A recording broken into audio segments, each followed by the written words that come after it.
Hello and welcome to I Know Dino. I'm Garrett. And I'm Sabrina. And today's podcast is brought to you by Indiana University Press. Their Life of the Past series is lavishly illustrated and meticulously documented to showcase the latest findings and most compelling interpretations in the ever-changing field of paleontology. Find their books at iupress.indiana.edu. In our 216th episode, we have Dinosaur of the Day, Megaraptor, and we have a bunch of dinosaur news. But first, we would like to thank some of our patrons who keep the lights on in our recording home office and help us keep everything else going related to the podcast. And this week, we'd like to thank Wyatt, the Georges family, John Heck, Janice, Ranger Chris from Dino for Hire, Ray, Oliver E., Andrew and Helena Webb, Callum, Ricky, William, Red Sox Rex, and Jay. And Red Sox Rex and Jay just joined, so thank you both very much. Yeah, thank you. I think we're in the triple digits now. I think we've gone over 100 and then back down a couple times now. Yeah, hopefully this one sticks. I hope so. We just added, when we get 10 more patrons, when we get to 110 total, we're going to put up a new noise-absorbing panel that we're going to use in some of our videos. So if you help us get to that, we would appreciate it. And it would make the audio sound a little bit better in our videos because the room we record videos in is a little bit echoey right now. So if you want to join this amazing group of people, then check out our page at patreon.com/iknowdino. We offer a bunch of different rewards. One for any level is that you can request a dinosaur of the day. Just a quick note here that we have had a bunch of dinosaur requests over the years, which has been great, but now we've had to limit it to only patrons to request dinosaur of the days, though we still are working through a list from before we made that cutoff. Yeah. So we're not taking any new requests unless you're a patron. Yeah, just to clarify, because we do get a lot of requests from non-patrons, but we get inundated a little bit too much, and with just one dinosaur a week, we can't keep up with everybody. Yeah, so that's one of the perks and many more. Check out our page. And now on to the news for this week. We have an article that Professor Chris shared with us, and thank you for that. This one's by Manabu Sakamoto, who we interviewed like 2 or 3 years ago now. Yep. Dr. Mambo Bob on Twitter, and a couple of other co-authors as well. But what they were doing was comparing the bite force of terrestrial amniotes, including mammals and dinosaurs, using these really long-term trends to sort of see which animals might have evolved stronger bite forces and sort of just the general trends of bite forces in different groups, evolutionarily speaking. It's not really dissimilar from Sakamoto's analysis back when we talked to him the first time about dinosaur diversification rates. Back then, he was talking about how dinosaurs weren't diversifying quite as quickly in the Late Cretaceous as they had been in the Jurassic and Triassic, and you could interpret that as like they weren't doing quite as well, or potentially the competition was heating up with other animals or something. And this kind of has a similar flavor to it. So what they were most interested in was finding areas where animal groups seem to quickly evolve stronger or weaker bite forces. So stuff that's different than just sort of average change in bite force over time. And most of the time, apparently animals just get proportionally stronger bites as their body size increases. That makes sense. Yeah, I suppose so. There are also a couple other factors that they could have used, like head size, but the two that they used were just the weight of the animal and the bite force to sort of model the difference. Interestingly, they found that Stegosaurus evolved a higher bite force at 11 times the background rate. So it kind of had this little spike in bite force increasing. And Plateosaurus was 35 times the background rate. Wow. So quite the strong jaws relative to their ancestors. And they point out that since Stegosaurus is an early thyreophoran and Plateosaurus was an early sauropodomorph, maybe this points to some sort of selective pressure going on with these dinosaurs. They also found that Deinonychus and other Maniraptorans also showed more bite force than expected, meaning sort of an increase in bite force per time over what's expected. And they found that there wasn't any shift between non-avian dinosaurs going extinct and birds, or even when they didn't go extinct when birds first evolved, which was kind of interesting to me because you'd think with such a major change in behavior, you might see a change in bite force, but they didn't see anything significant statistically in their data. There was one group of birds, however, that did really stand out in terms of rapidly increasing in bite force, and that was the finch at 55 times the background rate. I think that was actually the highest of any animal in terms of being an outlier, which led to a couple of good headlines because the finch has a 320 times stronger bite force pound for pound than T-Rex. So you can make these comparisons between T-Rex and a finch. And a giant finch. Yeah, either you have to think of it as a huge finch or a little tiny T-Rex. Either way, it doesn't really scale properly, so it kind of makes sense that they wouldn't be exactly the same. And the finch really only has a bite force of about 16 pounds, which is obviously tiny compared to a T-Rex. But they only weigh 33 grams, so 16 pounds or 70 newtons of force is pretty good. Not what I would have expected. No, but then I was thinking about it, and we always see birds kind of hanging from perches using their beak. So they clearly have pretty strong bite forces to just be able to support their whole body weight from their beak. But then again, a lot of animals have really strong jaws compared to humans, so shouldn't be too surprised. They didn't have data on corvids, which I personally would be really interested in seeing because, crows are pretty fearsome, and it'd be interesting to see what kind of bite force they have. And they remember you. Yeah. If they hold a grudge. And they can use tools and all sorts of things. How things. badly can they hurt you? Yeah. Yeah. Although maybe if they're using tools and stuff, they might not need that strong of a bite force. They're just clever about it. As far as Tyrannosaurus rex goes, they said, quote, as an example, T-Rex was most likely capable of pulverizing bones simply owing to its colossal size, approximately 5 to 10 tons. We did not detect instances of exceptional rates of adaptive changes in bite force in this taxon, and therefore there's no evidence of strong selection on disproportionately high bite force, end quote. And while I, obviously agree with their analysis of the data that they put in there, it really works best when you're looking at the same body plan because they still allow for significant changes in bite force over time. It's just when you see big spikes in bite force that something looks strange. And since we think that dinosaurs started out primarily as carnivores, that's, 150 million years plus of evolution to get to T-Rex. So if it's just slowly going up and up and up down their lineage, it still has a crazy strong bite force, even compared to other dinosaurs that are around the same weight. So it's like there wasn't this crazy spike that happened right at T-Rex, but that doesn't mean that it didn't slowly evolve a stronger and stronger bite force, just that it didn't happen for T-Rex potentially. As far as I can tell, they didn't test early tyrannosauroids. They had some other later tyrannosauroids like Tarbosaurus, but I didn't see anything like Eutyrannus in there, which would have been really interesting to kind of see if there was a big shift when we get those early tyrannosauroids, kind of like they talk about with Stegosaurus and Plateosaurus at the beginning of their respective little trees. So maybe with tyrannosauroids, you had a shift earlier. But I don't even know if we have the fossil record to test that. Like, I'm not sure if we have enough skulls of early tyrannosaurids to get any information about that. I kind of think not. It basically looks to me like they put in as much data as they possibly could because they had over 400 animals in here. So I think as long as they could get good bite force data, they used it. Yeah, 400 animals is a lot. Yeah, they covered quite a wide branch. They basically did all of terrestrial amniotes, which has everything from like bats to reptiles, birds, mammals, tons of different things. Based on their analysis, they hypothesized that animals might not often seek prey that requires their highest possible bite force, and therefore it might not be selective. Basically, like they kind of stick in their niche and they don't really branch out too frequently, or it's kind of a slow progression. Also, why work harder than you have to for your food? Yeah, and they also said that they could potentially adjust their tooth shape and arrangement, and that might be a way around requiring a stronger bite force.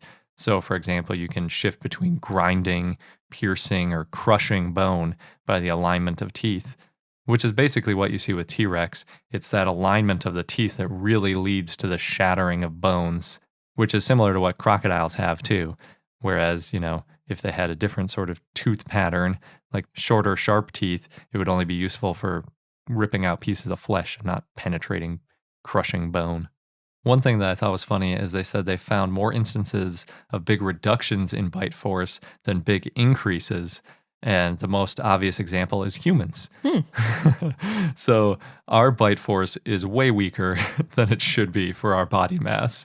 If you think about like a dog, dogs are similar in weight to us, and they're not too distantly related. We're all mammals, but a dog can bite so much stronger than a human. Like we just have pathetic bite force for our size. They proposed a couple of potential reasons for this. One of them I hadn't heard before, which is that maybe when we started processing and cooking food, there was less chewing required, and that, anytime you can reduce a muscle in your body, it's a good thing because it's one less thing to maintain. It uses less calories, all that kind of stuff. So if we started cooking food maybe 1 million years ago or something, I don't really know the anthropology of this, then our jaw muscles could have started shrinking and leaving those resources for something else. The alternative hypothesis that they put forward was the one that I usually hear, and that's that our brains got a lot bigger, and then that kind of bulged out the top of our head. It sort of restructured our skull in general, but what it ended up doing is the geometry of our jaw is such that there just isn't a lot of space for jaw muscles, because it's like our head is optimized for eyes in the front and big brain on top, and then the jaw is sort of like down at the bottom, afterthought, doesn't have any good angles for the muscles, and yeah. So we're just kind of stuck with it. So if they studied crows, like you were saying, and how crows, maybe they don't have as high of a bite force as a finch, for example, either of those could work. I mean, I have no idea if this is true, if crows do have a lower bite force than a finch. Yeah, because I didn't test it. But if they did, it could be, like you were saying, they use their tools. Yeah. So then you don't need to bite as hard down on your food, or, they're a bit smarter than most birds. Yeah, potentially. Like if they get to a point where they're just using tools to do everything, then maybe they wouldn't need as much bite force in their jaws and it would just slowly kind of go away. Yeah. I suppose it's definitely possible. But again, wasn't tested, so we don't know. No, we really don't know. And who knows, for them, it might be really important to keep the jaw muscles because that's what they use to manipulate tools. Oh, true. Whereas for us, we have our hands and that's what we use for the tools and cooking and everything, whereas our jaw is just kind of like the very end of the process. And next up, thanks to Ian Brady for sharing this one with us, there was a talk by Molly Range at the annual meeting of the American Geophysical Union, and it hasn't been peer-reviewed yet, but there were a lot of other authors who worked on this as well. I'm assuming that it will be peer-reviewed and published one of these days. But what they did is they attempted to model the tsunami caused by the Chicxulub impact that killed off the non-avian dinosaurs. And really, it's a mega-tsunami, sometimes described as, which I really enjoy. The model that they came up with looks nearly identical to the model created a few years ago based on data collected by the peak ring drilling. Interesting. Which we talked to Sean Gulick about, where basically they took an oil platform out into the Gulf of Mexico near the Yucatan Peninsula, and they drilled almost a mile down to sample the peak ring. And based on that, they kind of managed to put together exactly how the impact progressed, like on a second by second kind of basis. So we basically have a model of the impactor hitting and then all the Earth sloshing around briefly and, before it's settled back into that peak ring. And because of that, we can get a much better idea about how it impacted the water on top of it. The early models didn't include water, but this new one does. And really, adding water was much more interesting than I expected, because even though the Caribbean is and still was back in the Mesozoic relatively shallow compared to a lot of the ocean, it still has enough water in it that when a huge meteor or comet or whatever it was slams into the Earth, it can displace a huge fraction of that at the same time and make just a massive wave. So to sort of describe it a little more specifically, what happened when the impactor hit is everything within about 30 kilometers of the impact site flash boiled or otherwise just shot off way into the distance. But Then there was a huge thrust of land that pushed outward about another 100 kilometers, kind of like a massive bulldozer. Oh, gosh. Just going, I don't know if it was supersonic, but very fast. Just this huge wave of land blasting out.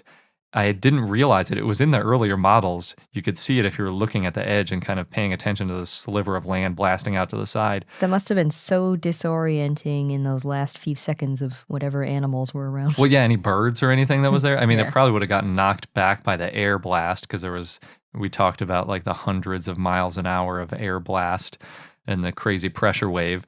But this land, they have a little model of it, and it's more than 40 kilometers above the surface of the Earth.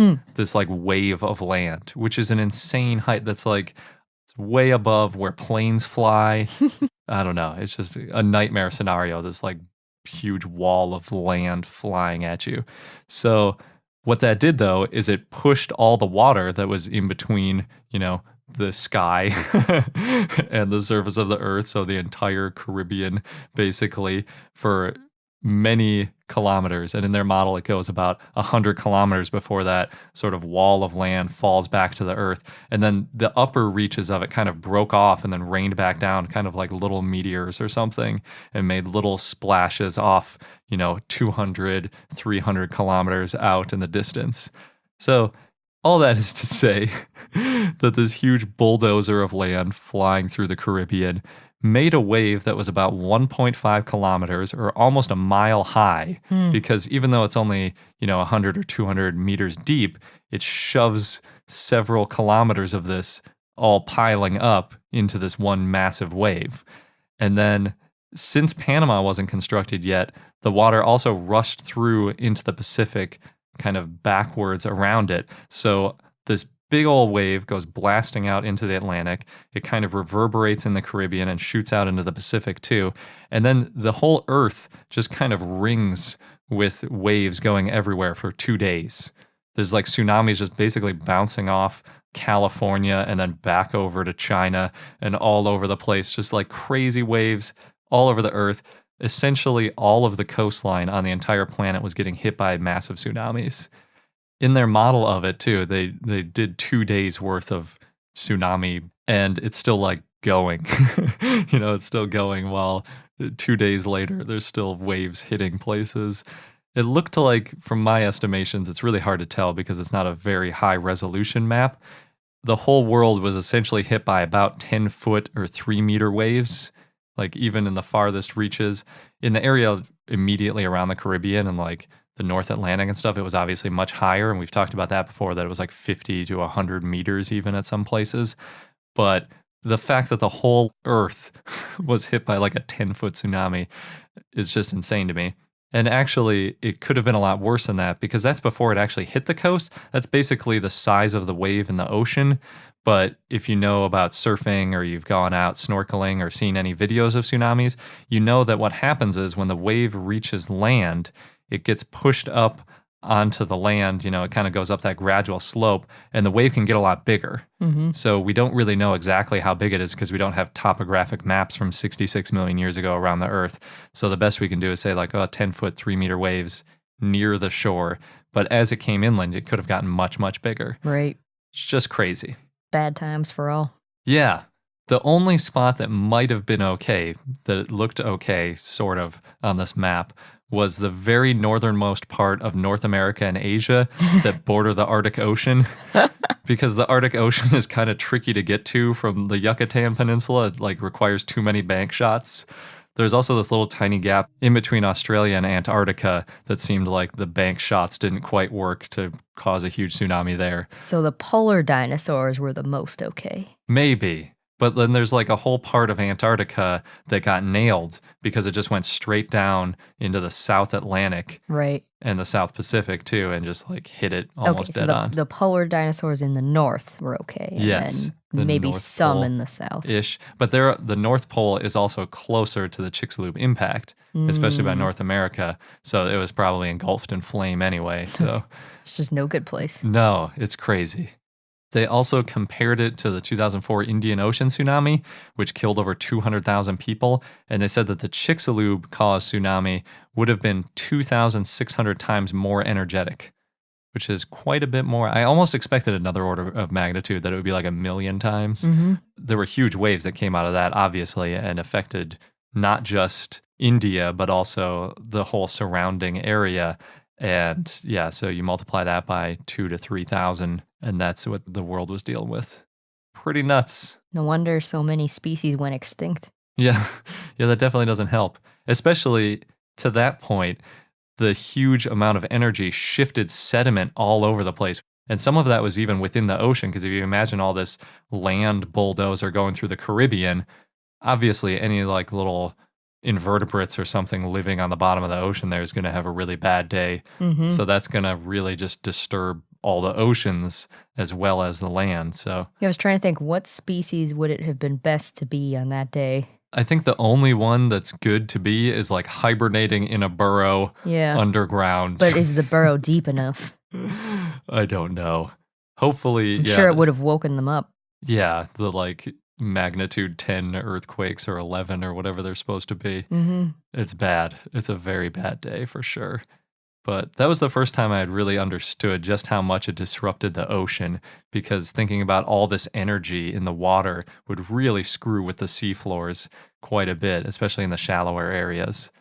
There's just no good place. Nope. It's like first comes the water, then comes the fire. Yeah. Or maybe the other way around, depending on exactly where you are. And then comes the starvation. Yeah, the nuclear winter for several years. Mm. Bad news. Mm-hmm. Kudos to the species that did survive. Yeah. Yeah, it worked out for us. Yeah. Well, in happier news in Mexico, also modern day Mexico, the Planetario Alfa Museum in Monterrey Nuevo Leon in Mexico has an exhibit called Dinosaurs Made in Mexico, and it displays discoveries that have been made over the years. So paleontologist Rene Hernandez Rivera and paleoartist Louis V. Ray worked on the exhibit, and they have large-scale posters of Ray's work, animatronic dinosaurs, and of course, a place for kids to dig for fossils. So if you're in the area, the museum's open Tuesdays through Fridays from 2:30 to 7 p.m. and then 10:30 a.m. to 7 p.m. on weekends. Nice. Yeah. This next item is pretty interesting. I thought it was worth mentioning. So a geologist from Punjab University in India, Ashu Khosla, recently said at a conference that the Hindu god Lord Brahma discovered dinosaurs.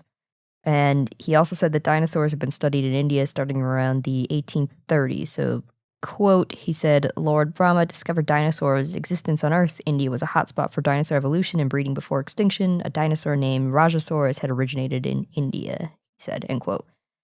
It was interesting. He and a few scientists made some interesting claims at this conference recently, and Professor Sani, who Khosla was one of his PhD students, didn't agree with this and said, quote, it is very unfortunate that such statements are made, end quote.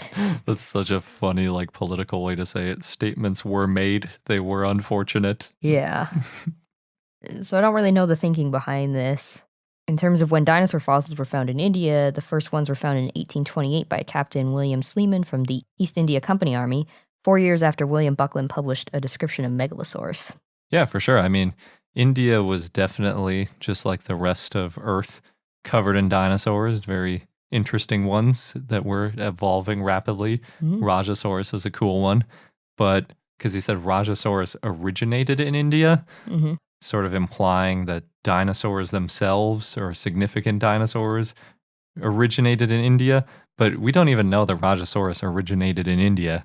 Like, it could have evolved anywhere in Asia or really in the world and then migrated there. That's just where we found it. Right. So that's what you could say about any dinosaur. Exactly. There should be no nationality assigned to dinosaurs. Right, It's since such a those countries goofy- didn't exist. They didn't exist. They weren't, like, India was down by Africa for the most of the time the dinosaurs were around. And they definitely didn't abide by modern national boundaries. Nope. So that's kind of funny. But it's very possible that people in India discovered dinosaurs a long time ago. Sure. It's a reasonable thing to think. The first Description of what we now know as a megalosaurus bone was published in 1677. So people just didn't know what to call them yet. Yeah, they didn't know that they were giant extinct reptiles for quite a while. Yeah. Speaking of dinosaurs in Britain, in London at Greenwich Theatre, there's 2 one-act dinosaur plays running between January 16th to 19th, so if you're in London, you should go see them. First one's called Carriages and Correspondence. It's set in London in 1856, and it's about William Buckland. He's on his deathbed in a private asylum. I don't really know why. And the journalist is trying to get his deathbed confessions. And the second is called The Dinosaur Jacket, and Edward Drinker Cope and Othniel Charles Marsh talk about their rivalry. And the play is also set in present day. I was a little confused by the description, but there's a group of amateur paleontologists that find something big in Oxfordshire. And during this, a wife finds out a secret about her husband. So not entirely sure how all the threads will fit together, but sounds interesting. Performances are at 7:30 p.m. if you're there. That is interesting. I'm guessing the something big that they find is either a living dinosaur or an extinct dinosaur. Yeah. Don't know about the husband's secret. That he is a dinosaur. He's a dinosaur. Or he's hiding a dinosaur. Yeah. And last, Turok the Dinosaur Hunter is getting a reboot by Dynamite Entertainment. Oh. Yeah, it'll be called Turok. It will be a comic book. It will be set in the 1870s in the Colorado Badlands. And Turok's going to have to rescue his younger brother, Andar, from the U.S. Cavalry. And then they all end up in a valley with prehistoric animals. Ron Mars and Roberto Castro are working on the series together, and they said there's going to be a lot of dinosaurs and many surprises. That is not what I expected when you said Turok the Dinosaur Hunter is getting a reboot. Yep. Because the only thing I ever did with Turok the Dinosaur Hunter was a video game where you shot dinosaurs. Yeah, they're trying something slightly different. Cross-platform. And now we have a word from our sponsor, Indiana University Press. As Garrett mentioned earlier, they have the Life of the Past series, which is beautifully illustrated and documented, showcases the latest findings. I want to mention one of the books in the series, which is Oceans of Kansas, 2nd edition. Revised, updated, and expanded with the latest interpretations and fossil discoveries, the 2nd edition of Oceans of Kansas adds new twists to the fascinating story of the vast inland sea that engulfed central North America during the Age of Dinosaurs. Giant sharks, marine reptiles called mosasaurs, pteranodons, and birds with teeth all flourished in and around these shallow waters. Their abundant and well-preserved remains were sources of great excitement in the scientific community when first discovered in the 1860s, and continue to yield exciting discoveries 150 years later. Michael J. Everhart vividly captures the history of these startling finds over the decades and recreates in unforgettable detail these animals from our distant past and the world in which they lived, above, within, and on the shores of America's ancient inland sea. Yeah, sometimes it's nice to read about what coexisted with dinosaurs. And I know a lot of people are really interested in those marine reptiles especially. Some of them were just as big. And since we don't talk about it on this show, if you want to learn about them, you should get this book and read about them. There you go. Problem solved. So you can find this book and more from the Life of the Past series on their website at iupress.indiana.edu. And now for our dinosaur of the day, Megaraptor, which was a request from Andrew, Andre, and Jake. So thank you. Before I get into the dinosaur of the day, I just want to mention again, like we did at the beginning of this episode, that we want to thank everybody for their dinosaur requests, but we have so many right now, we can only take requests from patrons, people who are patrons at patreon.com/iknowdino. We will still be doing requests from people who requested before we changed our policy, but we can only take requests from patrons. So back to Megaraptor. Megaraptor was a theropod that lived in the Late Cretaceous in what is now Patagonia, and the type species is Megaraptor namunhuequii. The genus name means giant thief, and the species name means footlance. It's a Mapuche Indian name. It was named in 1998 by Novas based on a claw that was about 13 inches or 34 centimeters long, possibly up to 16 inches or 40 centimeters long with a sheath. And that looked like the sickle claw of a dromaeosaurid. Yeah, so just a quick reminder. Usually what we find is just the bone That's the part of the claw in all sorts of animals that have claws underneath the actual nail, which is the like big, sharp, crazy, pointy part. So if you have a pet cat, you might have occasionally seen them rip off their sheath and then they have this little sharp bone point underneath it. But most of the time they have a nail sheath over it. Occasionally, though, we do find fossilized claws with the sheath on top of it, which is amazing, and it gives us a good idea about how big these sheaths could be. But they can be up to like 50%, even 100% larger than just the claw itself. So if you're ever in a museum looking at these claws on something like a Megaraptor and you're like, that's a really big claw, you can in your head add just another like 50% or something to the size of that claw. And that's how big they would have been while it was alive. Yeah. Very glad not to run into a Megaraptor today. Yeah. Considering the bone alone was over a foot long. Mm-hmm. It's a lot of claw. So this claw was later found to actually be on the first finger of a hand, not a foot claw, and that's because a complete front limb was found later on. Yeah, so they named it Megaraptor thinking, oh, it's a dromaeosaur. It's a raptor. Look at this claw we found. And it's like, oops, that's on the hand. Nope. Very different. Megaraptor's hands were elongated. Makes sense with the giant claw. Mm-hmm. It was carnivorous.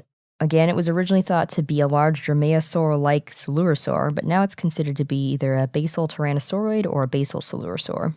Gregory S. Paul estimated in 2010 that Megaraptor was about 26 feet or 8 meters long and weighed 2,200 pounds or about 1 ton. You can see Megaraptor in the game Warpath Jurassic Park, which was made before the claw was known to be from the hand, so it looks like a large dromaeosaur, and its code name is M-Raptor or Raptor. Nice. Megaraptor is a really cool one. It's one of the many examples of fossils aren't always what they seem in paleontology. And our fun fact of the day goes back to that crazy tsunami, because these weird events always send me down rabbit holes of like, I wonder, what about this? What about that? So that movie Poseidon came out not that long ago, and I was trying to think, how big was the wave, that initial wave by that land bulldozer, compared to the Poseidon wave? And so, according to the model, the initial wave created by the impactor is about 1.5 kilometers high at the crest. So nearly a mile tall. It's an insane wave. The tube created under the wave would have been at least half a kilometer or 1,800 feet in diameter if it was created the way that it looked in the simulation. Which is crazy. I mean, you think about surfers going through a tube, how big are those? The ones by Hawaii, maybe they're like 30 feet in diameter if you have a 50-foot crest. This thing is 1,800 feet in diameter. And unfortunately, there's like no way you could actually surf through it. It would be so cool if you could, but it wasn't nearly as stable as one of those nice barrel waves. It would have been all over the place, moving too quickly. You would have just gotten crushed. But in any event, that 1,800 feet is big enough to fit even the largest supertanker ever made inside it. And actually, it wouldn't be that different than the poster from the Poseidon movie, except that the real wave was about twice as big. Oh, geez. That one of like the cruise ship, the poster I'm talking about, like on the side of a wave, like at least twice as big as that poster is like what it looked like. Scary. Yeah, that's insane. Really glad I wasn't around on that day. Yeah. You probably wouldn't have made it much longer than that day. Yeah, that's for sure. And that wraps up this episode of I Know Dino. Thanks for listening. Don't forget to subscribe so that you don't miss out on any new episodes. You can listen to our podcast pretty much anywhere. Also, get in touch with us on social media, Instagram, Facebook, Twitter. Our Patreon page. Yes, that too. And also if you want to get some cool rewards, then go to our Patreon page at patreon.com/iknowdino. Thanks again, and until next time.